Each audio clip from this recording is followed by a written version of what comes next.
So there's kind of an inherent distrust in the fitness and in the health industry, mainly because a lot of people just market all kinds of crazy things, to be honest. So it's really hard to even talk about a subject like fat loss or fat burners without immediately just turning people off. So what I want to do in this video is I want to break down how fat burners actually work, and if they even do work, and if they do work, by what means do they actually work upon. So you're going to have a full understanding, at least at a basic level, of how this process works. So that way you can make your own educated decision if using a fat burner or maybe just using some coffee is best for you. Hey, you are tuned into the internet's leading performance and nutrition fat loss channel. Got all kinds of content coming out every single Tuesday, Friday, and Sunday at 7 a.m. Pacific time. But lately, we've been pumping out videos almost every single day so that you have some tremendous value. Also, make sure you check out highleap.com so you can check out the latest and greatest performance apparel that I'm always wearing in every single one of my videos. All right, so when we look at the process of burning fat, and fat burners in specific, we're usually looking at something known as thermogenesis. Okay, thermogenesis is a fancy word for generating body heat. Okay, thermogenesis is also the dynamic effect of food, also known as the thermic effect of food. You see, our metabolism in general is just whenever we consume something, it's the process of taking that food, absorbing it, utilizing it, cellular activity. That is our metabolism in a nutshell. So whenever we eat, we do, by default, trigger some kind of caloric need. That caloric need, of course, is our metabolism working, and it allows us to generate a little bit of heat. This is where the old school notion that you should eat every 2 hours comes from. Okay, people used to think that if you ate frequently, you would end up having a boost in your metabolism through this small increase in body heat. Obviously not the case. We clearly know that with fasting becoming popular and everything like that. The point is the body temperature does slightly elevate after consuming food, simply because the body is having to use those calories. The use of calories generates heat. Now, thermogenesis is just one of the 3 ways that your body legitimately burns fat. Now, we can talk about all kinds of different ways that your body burns fat from a smaller scale or different spectrum, like fasting and different kinds of cardio and stuff like that. But they're all different means to an end when it comes down to stimulating one of these 3 things. So we're talking about thermogenesis, okay, the production of heat. We're talking about our basal metabolic rate or our resting metabolic rate, just our calories that we naturally burn at rest. And then, of course, we're talking about physical activity. But even physical activity, we're generating heat.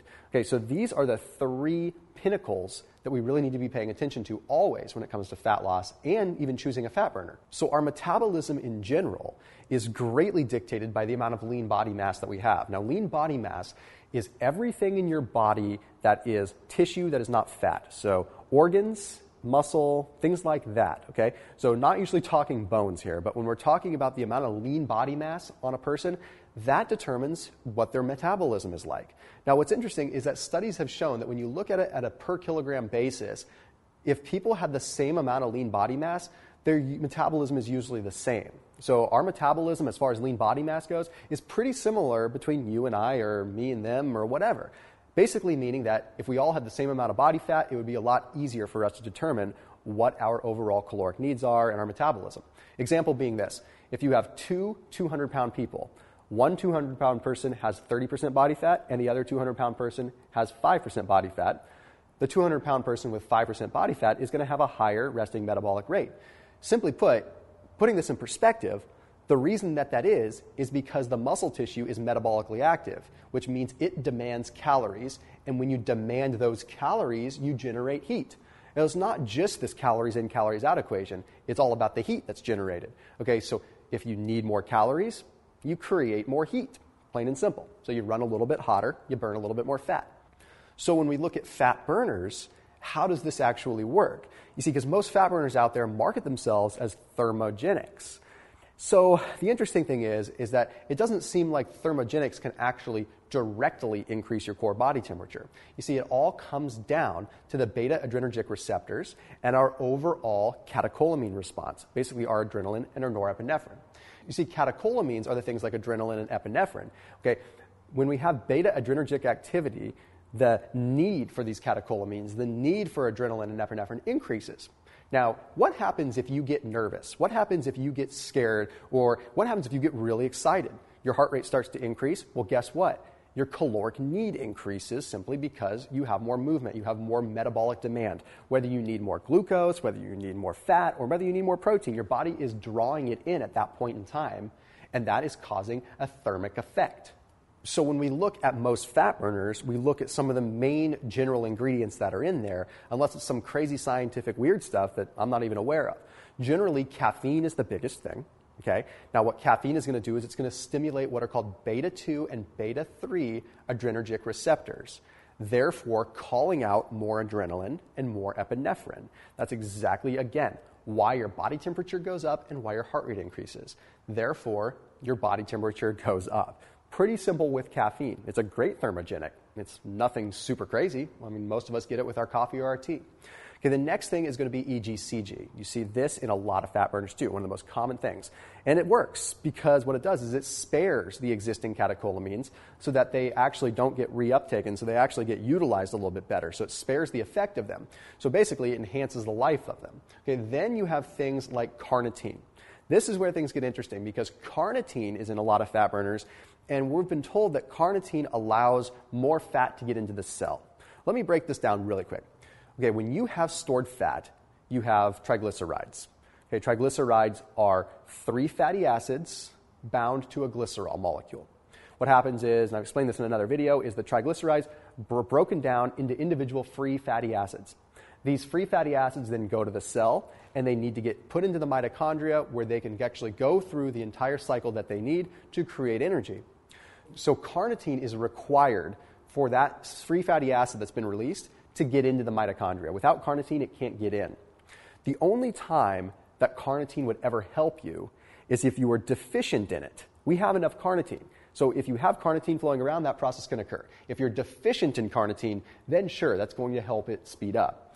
So the point here is, generally carnitine doesn't do a lot, but to play devil's advocate here, if you have an increase in fat that is being mobilized, okay, because you're working out, or because you took some caffeine, or because for some reason your thermogenesis or something that's generating heat is elevated, you're going to have more fats going into the bloodstream being broken down, which is going to increase the demand for L-carnitine, which therefore you could argue that at some point in time during that period, you are going to be deficient in L-carnitine. So having some extra L-carnitine floating around certainly couldn't hurt.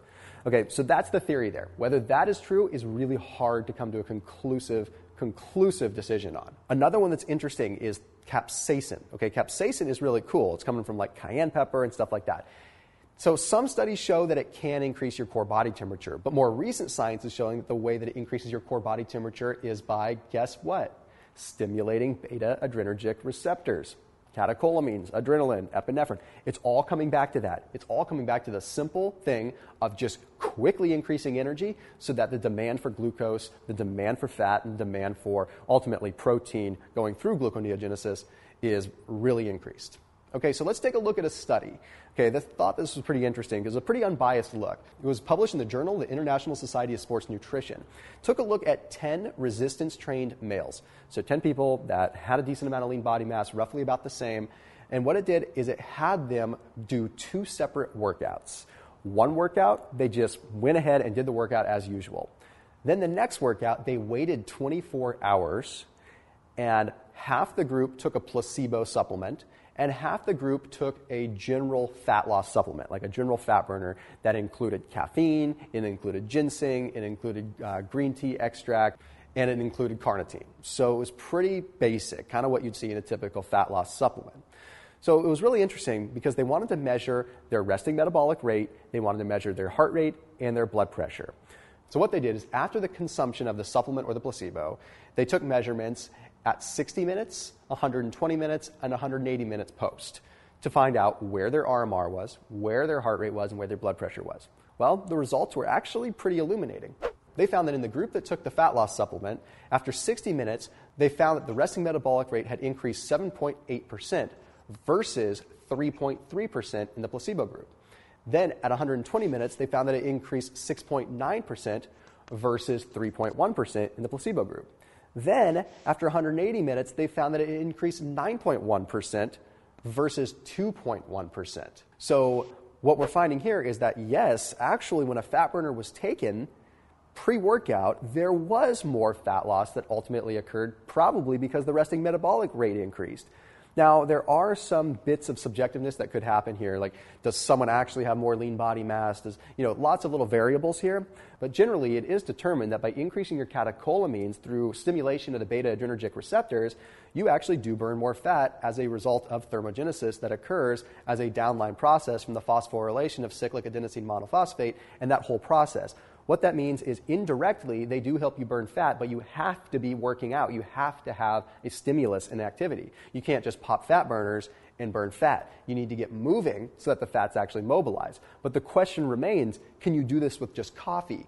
You see, when you look at these supplements, by and large, caffeine is what's really doing the trick. So my opinion is a little bit biased. I like coffee. So you probably could take a fat burner and have an increase in your overall results.